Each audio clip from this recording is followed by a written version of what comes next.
So anyway, see what the questions are today. Here you go. Number 1. Dear Ajahn, I find it very difficult, so do I, to observe my breath because it seems so short and faint. I think you're dying. Let me behave myself.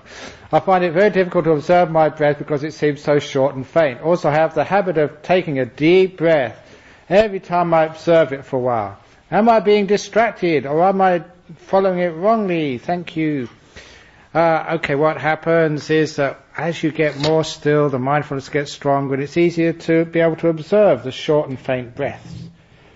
However, if you are getting quiet but the mindfulness is not strong enough yet, sometimes it's hard to follow the breath. So the main thing is what I said, I think, the second day, get the mindfulness very strong and then you'll be able to see the very refined breaths. And it's easy to see it because there's lots of lights on in the mind. Just like you can't see where you're going to sit. I'm sure enough someone's going to fall over each other in the evening here when you try and get in here in the dark. And someone's going to scream probably, we're being molested. It's just somebody trying to find their space, that's all. But anyhow, that when it's dark you can't see very clear, but when it's bright you can see everything. And this is exactly what's happening with the breath. The mindfulness needs to grow a bit stronger to be able to see that short and faint breath. And what you do here is taking a deep breath every time you observe it, just so you can really catch it. Actually, sometimes Ajahn Chah used to do that. He told me that sometimes he couldn't really find the breath. He'd take a deliberately long breath or deep breath. So he can just get his mindfulness on the breath again. So then you can carry on watching the breath. But just bear with it for a while, because as you get peaceful and calm and the mind gets brighter and brighter, you find you'll be able to watch that subtle breath. Especially some times of the day when you're energized, when you feel really good, and those are the times you can be able to watch the breath very easily. So you're not doing it wrong, keep on innovating and you'll get there. Sometimes though, that maybe this is the time to start talking about when you get a bit bored with the breath, and that's sometimes the mindfulness doesn't work very well, because boredom means you sort of take away the energy from the breath.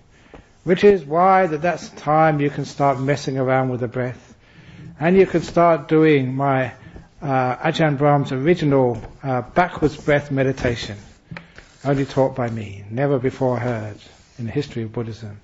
And you all know what backwards breath meditation is, I hope, by now, because you've heard it before, many of you.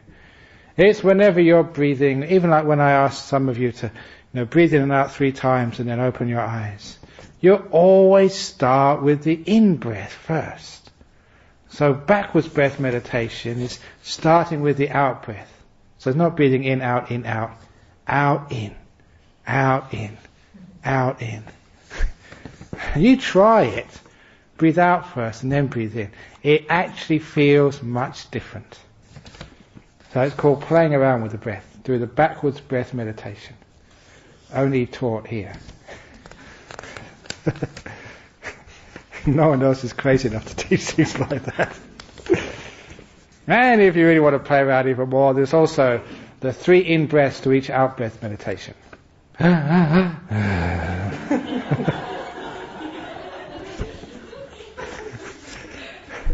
So you play around a bit because it makes sort of the mindfulness. I told you in the evening you always get the giggles.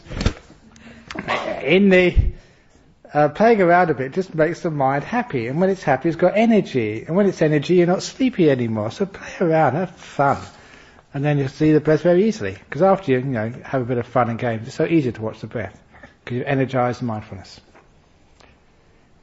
Next question. I do not know what nimitta is. Does that mean I would not get to the nimitta stage in my meditation? Gee, you don't know what nibbana is, but everyone gets there eventually. So you don't have to know what it is. Just follow the instructions and the nimitta comes to you. And what a nimitta is, if you read the book, or many of you have had the experience, is a beautiful light comes up into the mind. And it's so common that people think, there's somebody shining a light in my face. Or that the sun is rising. But then you think, my goodness, it's 8 o'clock in the evening. It can't be the sun. There isn't any flashlights. So, after a while you realise, wow, that was actually a nimitta. So it's not that uncommon. It comes up to people. But nearly always they think, oh, it can't be a nimitta. But nearly always it is. So it will come, but it does not come when you want it to come. If you expect it, it will never come. Because I said expectation means looking outside, expecting. And you've got to inspect, not expect. Okay? So, and you should have insight, not excite. No excitement. Incitement. So anyway, that's just playing around with words. But nimittas, they come, so don't worry about those, they'll be there. Could it be, this is interesting, could it be that sexual intercourse at its highest is a great act? I think someone's been fantasizing. Here we go. Could it be that sexual intercourse at its highest is a great act of intimacy, trust, caring and love, which is a basic for forming and sustaining human community? It is then more than a big uncomfortable sneeze, or is that squeeze? No answer needed, just a little repartee. Wow, you get some great questions here on a Sunday night on Easter. Yeah, I think I'll pass that one. Quit while I'm ahead. But nevertheless, I'm going to analyse the handwriting on this and find out who the scallywag was. Probably one of the monks. Although the nuns over there looking.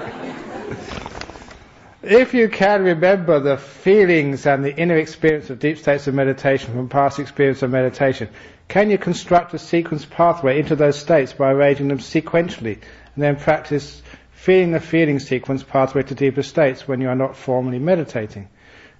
E.g., during states of casual reverie, in order to do, as you said last night, increase familiarity and comfort in achieving those states and thereby access them more easily. I think what we're actually saying is like imagining sort of those deep states of meditation, and maybe it's imagining their factors and what it was like when you're in a nice meditation. You imagine that, but not just one thing, just all little factors, and imagine putting them all together, and will actually get you to that place. It's an interesting thing to do, but it's a bit too much work, because remember, all these states are states of stillness, peace and simplicity, and that sometimes gets a bit too complex to do. So I think if it's just one little imagination, but especially imagining the peace, the tranquility, the calmness, that's the best thing to imagine. Because that's sort of like the ground, the cause where these beautiful states come from. When the mind is peaceful and calm and still and utterly content, you don't want anything in the world. Then if you stay in that type of contentment and stillness and inner peace for long enough, all these states actually grow from there. Like flowers growing in the flower bed. The peace and the calmness and stillness, that's like the flower bed. And the nimittas of the jhanas, they're like the flowers which arise from that beautiful stillness and peace and calm. So your job is actually to cultivate the flower bed. The seeds are already there, they just come up by themselves.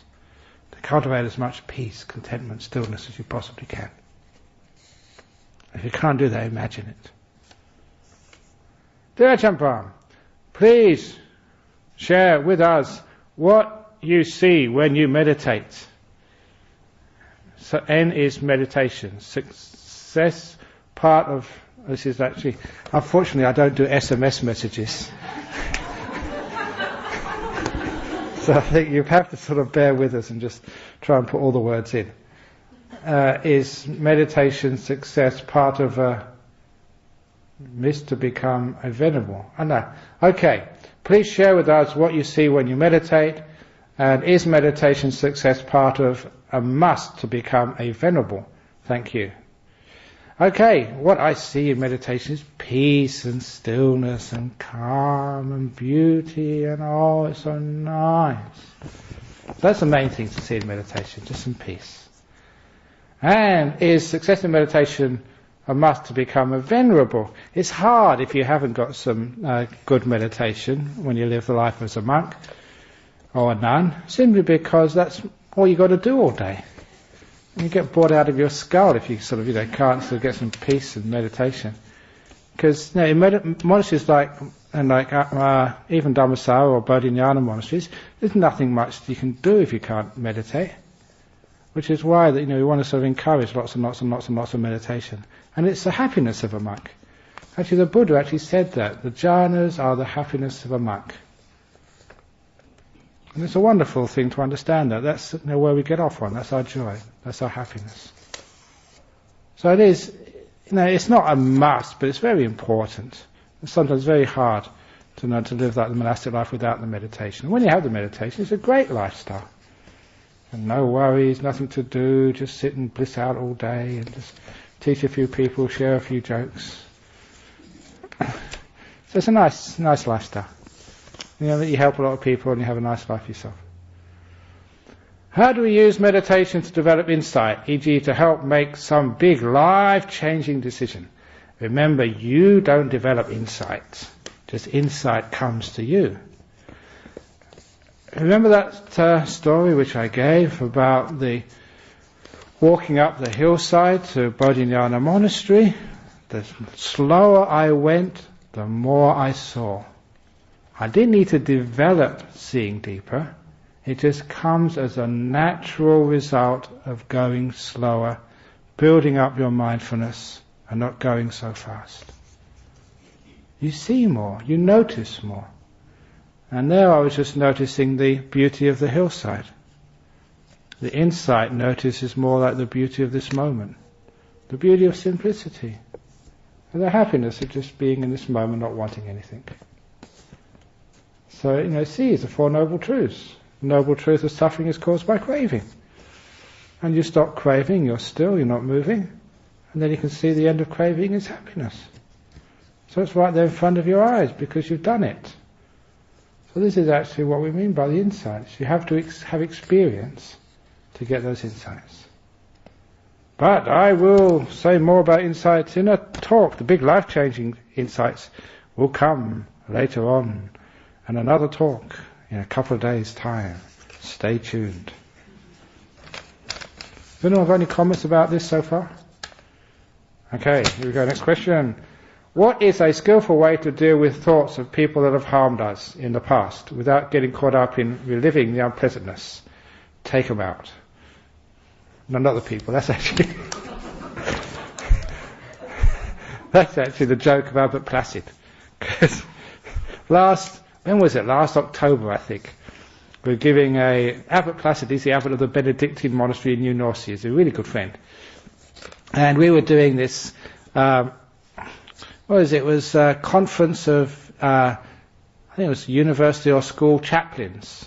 So in Australia, they're having the conference of chaplains here in Perth, UWA, University of Western Australia. So I did a session, one of the classes, with Albert Placid. And when all the people in the audience, they're all sort of chaplains, and one goes on the radio, he's got a radio program out east somewhere, I forget what his name was now. And he had made this comment. He said, "Look, you two get on so well together.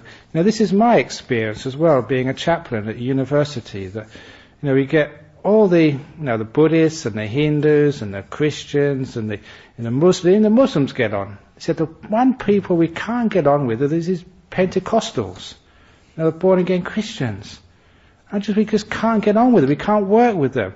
And so I asked Abbot Placid, the Catholic abbot of the Benedictine monastery, "What should we do with these Pentecostals? What's your advice, Abbot?" And that's what he said. "Take them out one by one." I cracked up, and so did everyone else. That's outrageous for an abbot to say that. And then he explained, after we all calmed down, he said, "Look, just take them aside. Don't deal with them together because they just support each other. Take them aside and talk to them about what real Christianity is." That's what he said. But anyway, what's this question? Thoughts of people that have harmed us in the past. Okay, the basic insight there is every time you think of them having harmed you, you let them harm you one more time. Every time you remember the pain they caused, you allow them to hurt you again. Think about it. They've hurt us once, just drop it, and then they can't hurt us again. But every time you remember that, you're hurt one more time. When you see it that way, you think, no, I'm not going to let this person, they've hurt me once. Once is already once too many. I'm not going to let them hurt me again. I'm going to drop it. In the law of karma, what they've done, they're going to get the karmic result of that. So you don't have to think, oh, I've got to make justice happen. I've got to teach them a lesson. I've got to somehow get my own back on them. It's really good being a Buddhist. You can be completely lazy, irresponsible, because karma does your work for you. You can just say, okay, karma will do that. I can let go, forgive, and I don't need to allow that hurt which they did to me to reverberate again and again and again. They hurt me once, they're not going to hurt me again. I'm going to forget it. Why can't we do that? I'll tell you why we can't do that. It is because of our conditioning is always to take up the difficulty, the pain, the things which went wrong in the past, and we cultivate that. It's sort of a perversion of the ego to think that, we've been hard done by. We're victims. And we become that victim because we think we can get some sympathy. But Ajahn Chah's famous simile of the two chicken farmers. I tell this very often on a Friday night and on a Tuesday night at Armadale. Two chicken farmers. The first chicken farmer went to the shed in the morning to collect the produce of the night before. So he took the basket and filled the basket with chicken shit and left the eggs in the shed to rot. That was a very stupid chicken farmer. Chicken farmer number 2 took the basket and collected all the eggs, and he left the shit to rot, so he could go into the house and make a nice omelette for his family and sell the rest of the eggs in the market for cash. That was a very smart chicken farmer. And that was a story told by Ajahn Chah. You know the meaning of that story? When you go and collect the stuff of your past, what happened to you? What do you collect? The shit or the eggs? What type of chicken farmer are you? The first type or the second type? Why do we always collect what went wrong? And all the hurt and the harm, all the shit of life. We should leave that in the past to rot and just collect the eggs, or the wonderful things which happened to us today, yesterday, last week, the year before. Be a chicken farmer who just collects the eggs. They're much more valuable, and they certainly taste much better. So do you understand that simile? So why is it when someone hurt us and harmed us or said the wrong thing to us, that's what we remember? We just collect that stuff. And all the kind, wonderful, happy things which happen to us, we just take it for granted, we forget it. So be like chicken farmer number 2, just collect the eggs. Okay, that's the thoughts of the past. Just collect the good stuff. Here we go. Thank you, Ajahn Brahm, monks and nuns. Sometimes during meditation my head gets lightheaded and it feels like it is swaying slowly. At this stage my mind is a lot calmer compared to the start of the meditation, though I am still aware of sounds and thoughts creeping in. Should I place my attention on the state of my mind, or should I continue with the breath? Always continue with the breath when you feel like you're getting a bit lightheaded. It just means the mind is getting peaceful and still. Don't worry about the lightheadedness. Just go back to the breath and stay with the breath and make it so peaceful and calm.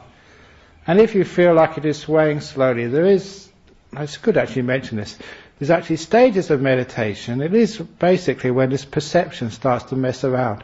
When actually you feel like you are swaying, or you feel like you're swaying backwards and forwards. And this is so common that people tell me, sort of when I was meditating, I was swaying backwards and forwards. I say, no you weren't. They said, yes they were. I said, no I wasn't. I said, no I was. Or something, anyway, you know what I'm talking about.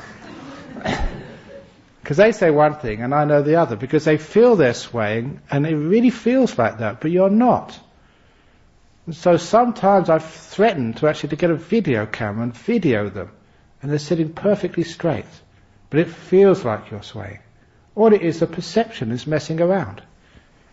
And sometimes people feel like their head is expanding, getting really big, and filling the whole room with their body. But they feel they're floating up in the air. You're not floating up in the air. You just what perception does at that particular stage. The mind is getting strong, the mindfulness is just really powerful, and you can start having these different perceptions of what's going on. When that happens, just go with it. This is fine. There's no problem at all. If your head expands, there's plenty of room for everyone else in this meditation room. You're not going to squash other people against the wall. So you just enjoy it. It's another nice result of a deepening meditation. Then you get past that and you get more still. So whatever happens, feeling you're swaying or lightheaded, just make peace with it. Stay with the breath if you can. And just make it so peaceful, beautiful breath. So these little things with the body, they just disappear after a while. And all you've got left is the breath and nothing else in the whole world. Just watching this breath going in and breath going out. And there's no other experience at all. So you don't feel the body anymore. You don't know what it's doing. And you can't hear any sounds. Just the breath. That's all that's left. Focused and still. So if those things happen, you start thinking you're swaying. Most of the time you're not. It's only when you're sleepy you start swaying. The Metta Sutras seems to have it all. Do we need anything else? Yeah, you need your breakfast, you need your lunch, you need your sleep at night. But the Metta Sutra is very, very good. And it shows, may you be able and upright. So now it gets to the third and fourth day of the retreat, you should be more upright. It doesn't say, may you be able and horizontal. So you spend more time upright and gentle and whatever, all these other things. There's a beautiful chant. That's actually why, it's a nice thing to chant every morning and evening. And when you do this chanting, listen to what's being chanted. Don't just be like a parrot and have your mind somewhere else, because it's got some beautiful words. And those little words, when you actually think about them, they actually help your meditation. The ones I said already I like the best: contented and easily satisfied, not demanding in nature. So you don't demand anything for your meditation. You don't demand, if I don't get jhana, Bianca, I want my money back. You don't go demanding like that. You're so contented, easily satisfied. You get a moment's peace, that's good enough for me. And that's really important, because that actually what makes the meditation deepen. So the Metta Sutra is really nice. During meditation, when I know, Ajahn, during meditation, when I know that I am breathing in and breathing out, and if I feel pain, my leg is that. If I feel pain, my leg is that normal, or am I not doing it properly? I've changed posture. You lose mindfulness? Okay, I think I understand that. If you're meditating and you're watching the breath and you get pain in the leg or pain anywhere else, see if you can ignore it first of all and just stay with the breath. Keep the pain on the edge, don't center on it, don't make it a big thing. Very often the pain will just fade away. However, if it really does come up and it starts bothering you, then do what we call pressing the pause button. So you pause the breath meditation and you put your attention on the leg or whatever it is, and then you just gently and very mindfully change your posture around. Do it slowly, do it carefully. And once you've got into a nice posture again, you've changed the positions of your legs, you press the pause button again, you can carry on pretty much where you left off with the breath. That's why I call it like the pause button. So you're not losing anything, you're not going backwards, you're not going forward, you're just pausing as you change your posture. And a lot of the times you find that's a much better way to deal with aches and pains in the body than just bearing with it. Because if it really gets a strong ache and a strong pain, then you lose all your meditation. And if you can just press the pause button and change your posture, then you can sit much longer and get much deeper. So sometimes just doing something about it is important. It's the same if you get an irritation in your throat and you want to cough. Just press the pause button and cough and get it over and done with, and then go back to your meditation. If you don't do that, and it happens all the time in meditation retreats, people think, no, I mustn't cough. And it's like a volcano building up power. And when you do cough, everyone hears it, even in the church next door, and you spray all this stuff over everybody within 5 meters of you. So please don't do that. If you're going to cough, just cough and get it over and done with, rather than getting the volcanic coughs. So, be gentle. And you can move, you can cough, because it just disturbs a tiny bit. And it's very easy to get back to where you were before. Dear Ajahn, I feel a change for the better in my meditation today. It won't last. These things come and go. Anyway, very good, excellent, well done. Despite this, or because of this, I contemplate the feeling that sometimes arises that I have one foot stuck in the world, or the grave, and one foot pointing along the beginning of the path, and I'm straddling no man's land. This is something that my Christian upbringing did not prepare me for, although it helped in other ways. In worldly terms, the path of purification through meditation seemed to make no sense. Somehow, though, I find it makes so much sense. The question is how to increase the sense of sense through meditation and letting go. Or is this just doubt? Thanks. Okay.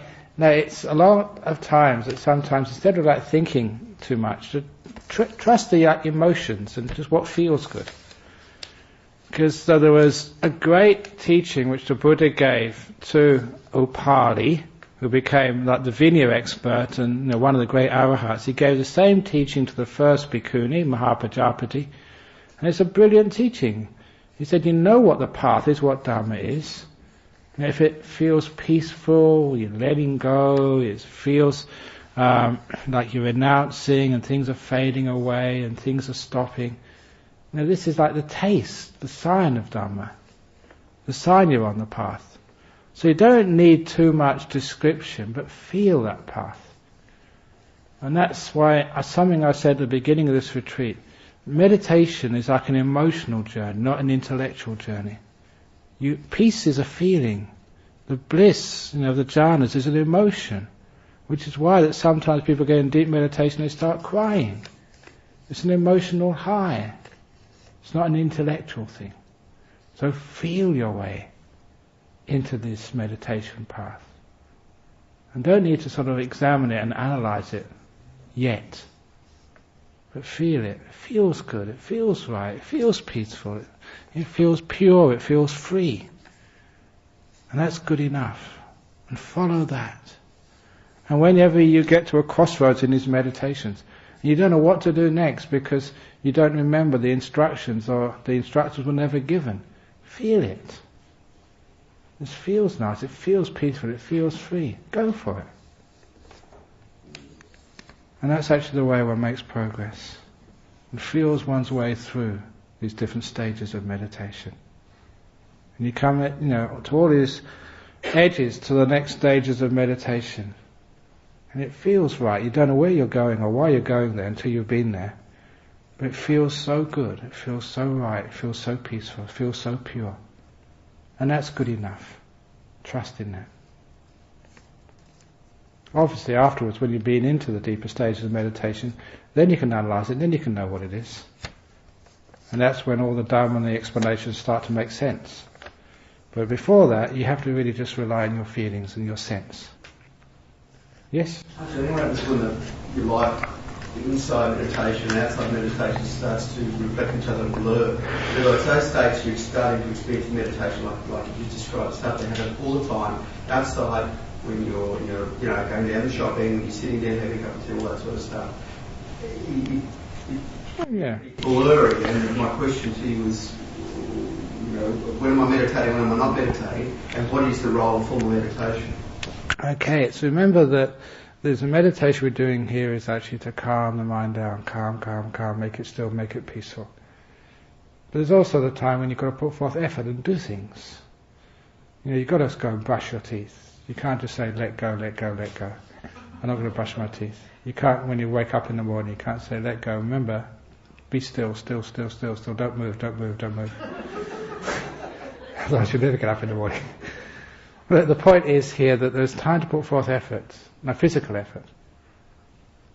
And where that becomes very clear is with practicing loving kindness and compassion, which means you recognize your duties and you do them compassionately. selflessly. So there are times when you have to sacrifice your stillness, because it needs to be done for the sake of, your own physical body happiness and for the sake of other people's happiness as well. I'm talking about those times when, for example, you wake up in the morning, you might not get out of bed for half an hour because now you're not meditating, but you start, I find I just start to remember the states of meditation and going in and out of them. That's one example. Another one will be sitting down on the porch having a cup of tea. These are not actually doing I'm talking flying or driving. Okay, yeah. The passive times. Again, when they're passive times, then again, you can do some meditation, but you've got to be very careful that those passive times don't happen, say, when you're stuck at a red traffic light and then you go into jhana, and all the people afterwards are honking, and just holding up the traffic. Okay, to indulge in that sort of stuff. Provided at the right time. Yes. Safety limits is the operative word. So you've got to be the right place, the right time. Okay. There we go. I'll go through the questions quite quickly. I'll pause a bit. I find myself getting very angry and resentful in the meditation hall at people who open lollies, bring watches or mobile phones that beep, or endlessly fidget with their things. Could you please tell me a strategy of preventing these bad feelings arising? Yes, bring a gun next time. Shoot those people so they will never come again.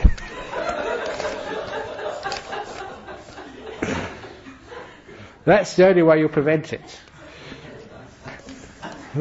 Obviously that's not possible, so you have to just accept the fact that a person is something which makes a noise. That's its nature.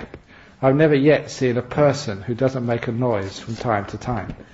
So if you hold a retreat with 50 people, you have 50 noise machines. So the thing is that you just make peace with it. And, as I said the other day, that story of Ajahn Chah, when there was a lot of noise from the village outside and we tried to stop it and we couldn't, so we asked Ajahn Chah, can you use your influence to tell them to be quiet? And he said, it's not the noise that disturbs you, it's you who disturb the noise. So whoever asked that question, they disturbed the noise of that person rustling or burping or whatever else they did. You disturbed them, they never disturbed you. When you understand the meaning of that, wow, you've got a great insight into the deep meditations. This is nature. So you allow nature to be, and you just ignore it. You don't make a big thing of it. It's not prominent anymore. And that way, you don't focus on it. It just goes off your radar. If it's a problem, you make a problem of it, and you want to sort of change it and work it all out and figure it all out so that people will never make that noise again. That's doing something. That's a cause of restlessness. And also, they make a noise once, and then we think about it many times. There's somebody's watch beeps. It's only a second, if that, it beeps. Then we think about it. It's not beeping. They shouldn't beep. It's spoiling my meditation. We should have a metal detector here so that no watches can come through. Or whatever else you think of your strategies. Find out who it was. It was over there somewhere, in that direction. Well, let's locate it a bit closer next time and find out who it is. And let's ban them from the retreat. Let's expel them. Now, you've already wasted about 3 or 4 minutes thinking about that. And that's a problem, that's a disturbance, your reaction to it. The beep is only a second, but the reaction lasts for hours sometimes. That's what we mean by disturbing the noise. So the noise is just out there. As soon as it's finished, we let it go. If it's not the noise of a beeper, it's a helicopter, or it's a door banging, or it's those bloody birds outside making a racket. Gee, can we shoot the birds while we're at it? There's always something making a noise. So because of that, we have to accept to let the noise be. And when the noise happens, it doesn't echo inside of us. It doesn't resonate. When the noise is gone, we don't even remember it, we don't think about it. That's actually how we deal with noise. And that's how we deal with everything else in life. You may have what you think is a bad meditation. Doesn't matter, okay, that's the past, it's already gone now. You don't allow the bad meditations to infect the present moment. So whatever's gone, you immediately let it go. So you're free, you've got nothing to do. So when people make noise, the noise is already gone by the time you've heard it. So don't even think about it again. That way you don't sort of get resentful and angry.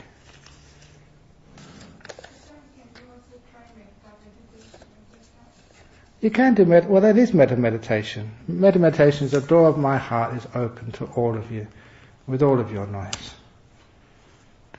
So that way you actually open the door of your heart to whatever's happening now, no matter what's occurring. That's the only thing you can do, because you can't control everybody in this retreat. You can't stop them doing these things. It's just the nature. What is the tool which you use to prevent that? Not just here, but say outside with neighbours. Is it what you were talking about this morning, not labelling the noise, just let it be a noise, or is it?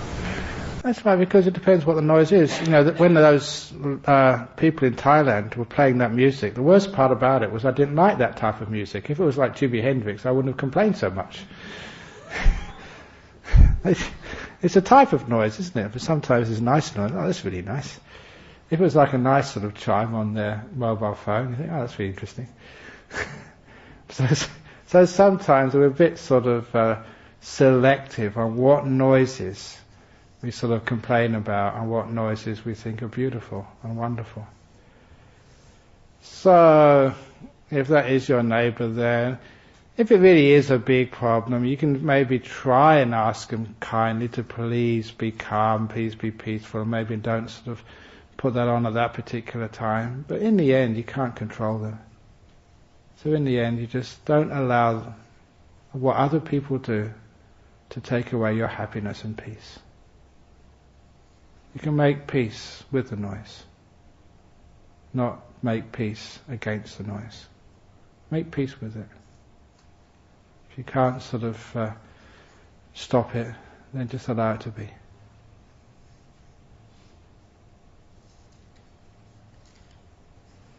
Okay, the last question, so I can turn off my noise. If you are doing present moment awareness correctly, then you should not hear any external sounds, e.g. other people coming to the retreat and the sounds of, what is this? Sounds of, what does that say? Sounds like biscuits. Sounds of biscuits? Okay, sounds of biscuits. I don't know, it sounds something like that. Anyway, if you're doing present moment awareness correctly, you should not hear. You can hear those sounds or any sounds, but in present moment awareness they don't echo. As soon as they've finished, they're completely gone and you can't hardly even remember them, what they were. You're just in this moment, so the past is never any problem, because as soon as it's happened, it's completely gone and finished. Which is why we call it, you don't collect the baggage of the past. When you think of this retreat as like letting go of baggage, being free, being easy, being peaceful, you can understand that the more baggage you carry in your meditation, just the heavier you are and the less free you feel. So you try and get rid of as much baggage as possible. And much of that baggage is what you collect from the past. Who said what to who and why and when. And also what you did so far in this retreat. And many have already collected 4 days of baggage. 4 days or 3 days? 3 and a bit days of baggage from what's happened so far in this retreat. So please, the rubbish bin is sort of outside. Please put all the past in the rubbish bin, so you have no past at all. So tonight, you just put all the rubbish of the last 3.5 days in the bin. So you wake up in the morning as if it's the first day of a retreat, completely free of the baggage of the past. And do that every night. Write down everything which has happened to you today. Put it on a piece of paper and throw it in the bin. And let it all go, all the past. So the following morning you start free, completely empty. Just like a baby, you've been reincarnated. Or as they say in this place, resurrected. Completely free with a blank slate. So it's nice actually being able to do that, being able to let go of the past. Every moment, just as soon as it happens, you let it go. As soon as it happens, you let it go. As soon as it happens, you let it go. You don't keep anything. And what that also means is, when sometimes you have a meditation, it's not working, and you can flip straight away into having a beautiful meditation. Only if you know how to let go of that past. You don't allow what is a so-called failure of the past to stop you achieving in the present moment.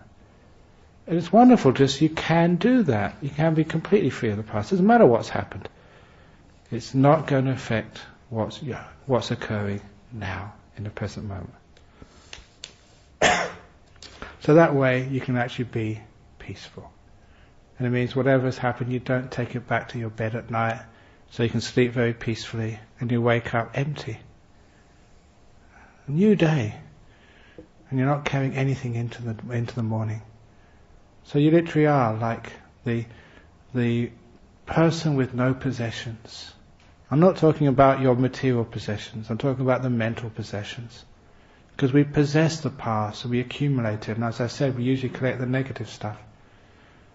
And that really hinders our freedom to meditate peacefully and deeply. So if you can, find some way of not possessing the past. Emptying it all out. Not even remembering it. And that way, you're far more free. And the meditation gets deeper and more peaceful. So it doesn't matter who said what to whom and why and who made the noise and why they did it and what's happened to you so far in this retreat. We call that in meditation the beginner's mind. Because it's well known that when people first start meditating, or maybe their first retreat, sometimes, amazingly, how many people get into deep meditation? You know why? Because they don't know what they're doing. Because they don't know what they're doing, they've got no expectations, haven't got a clue what's going to happen, and sometimes they get the really deep meditations because they've got no expectations or anticipations. Once you've done a few retreats, you know exactly what's going to happen. All these anticipations, expectations, all your experience gets in the way. So a beginner's mind, just throw all that away and be a beginner again. So like the empty mind, beginner's mind. So you're not burdened by anything which happened in the past. And no expectations, just be in this moment. And then you're free.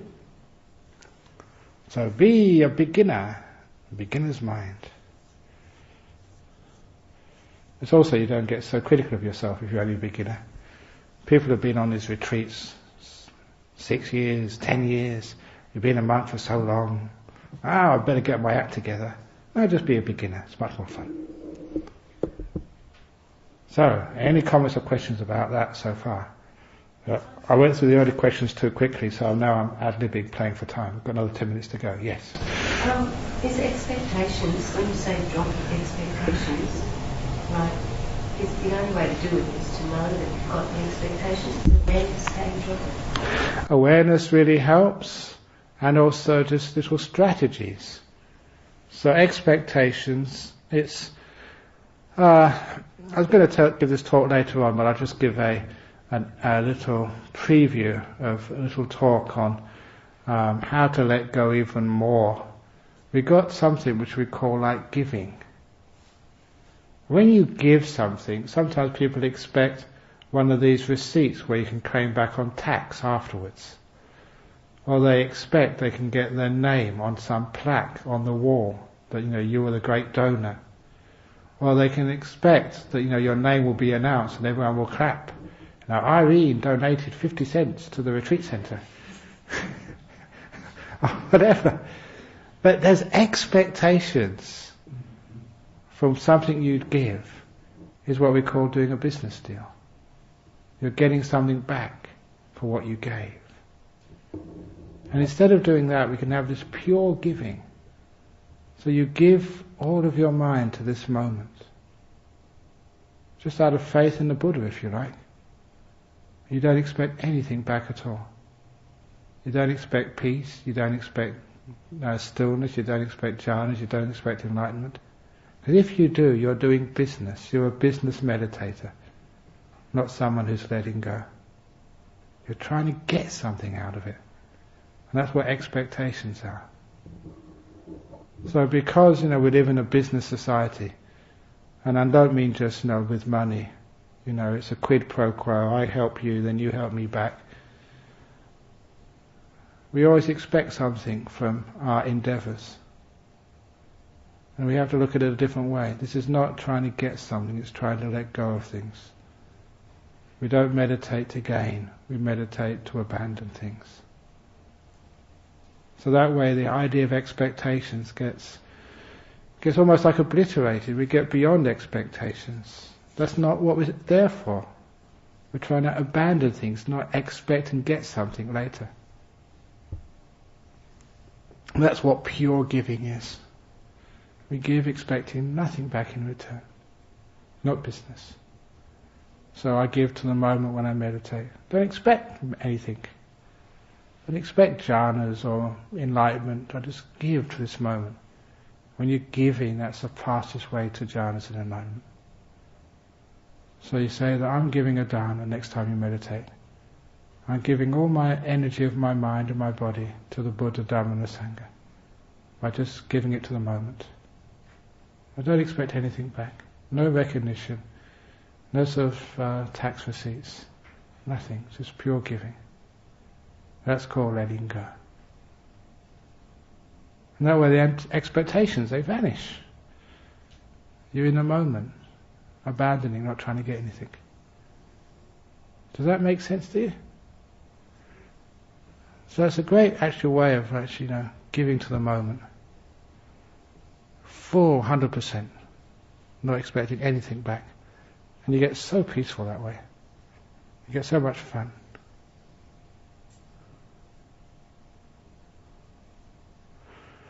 Any other comments or questions? There's another one here. I think I'll do this one. And this is one.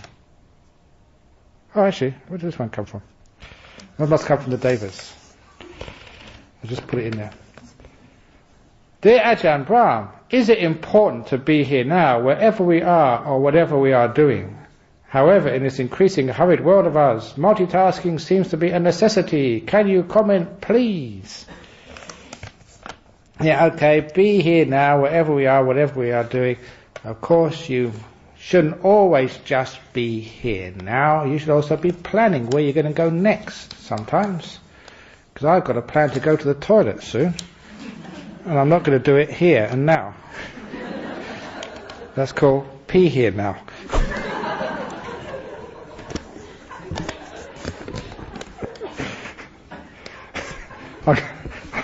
I'm getting quite desperate for funny stories.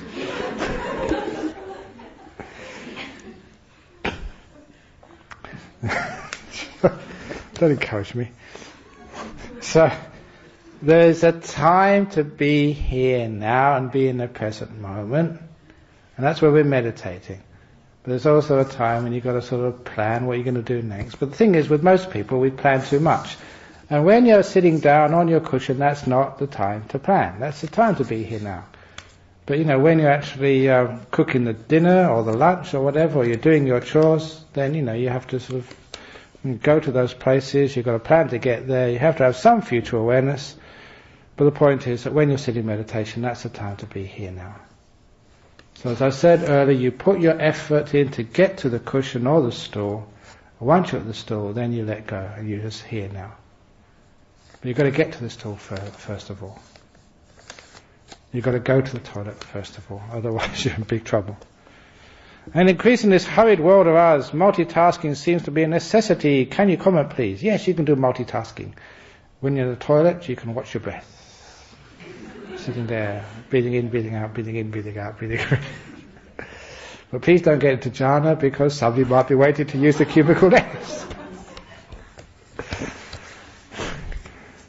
So in other words, do sort of like efficient or skillful multitasking, but don't do too many things. So, don't just, I don't know, what else can you think there?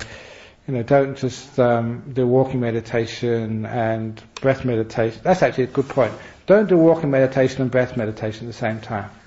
Because if you're really watching the breath, you have to put some energy in watching your feet moving.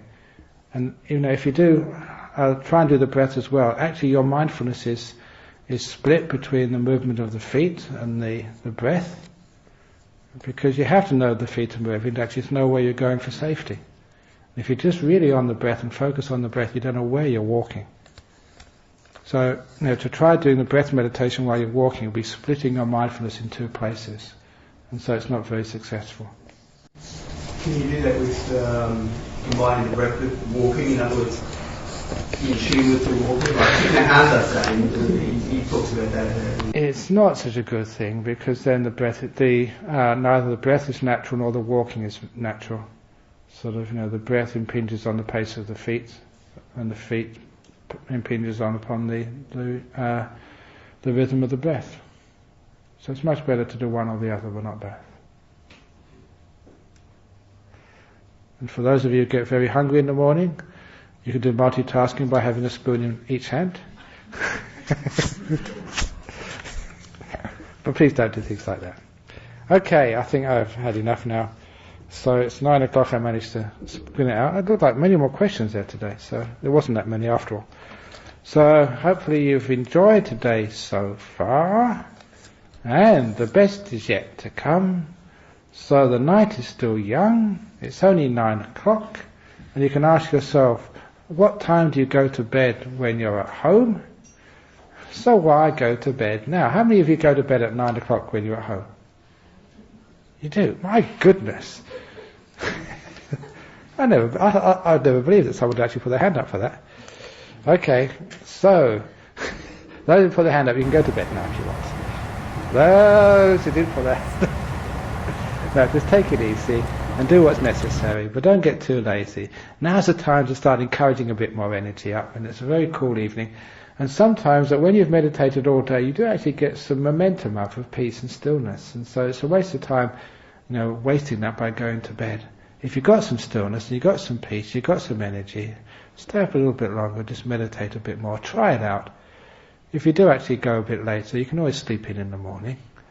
This is actually why we have the loose schedule, because sometimes you feel that you've got a lot of peace, a lot of stillness, a lot of energy. You can carry on meditating late on into the evening. You can sleep in later on. Or if you are tired now, you can sort of go to bed now and you get up early. And when you wake up early, just come and sit. And if you mistime it, you've got up too early, you can always go to bed again later on. So just work with your energies, rather than having all these ideas, I've got to go to bed at this time, I've got to get up at that time. Because I know that happened to me in my early years as a monk. But sometimes in the evening you got really sort of hot in your meditation, you're really going well, but you think, got to get up at 3 o'clock. So I forced myself to go to bed and go to sleep. It would be much better if I'd have carried on meditating till 12, 1 o'clock, 2 o'clock in the morning, and then be allowed to sleep in until dawn. Because then you actually work with the pace of your meditation. So during the rest of this retreat, if your meditation is really going good, carry on meditating. Doesn't matter what time it is. You can always catch up later on with sleep. But if you feel tired, just go and take a rest. Be kind. Okay, everyone was nodding. Yes, take a rest. Okay, enjoy the evening. Good night.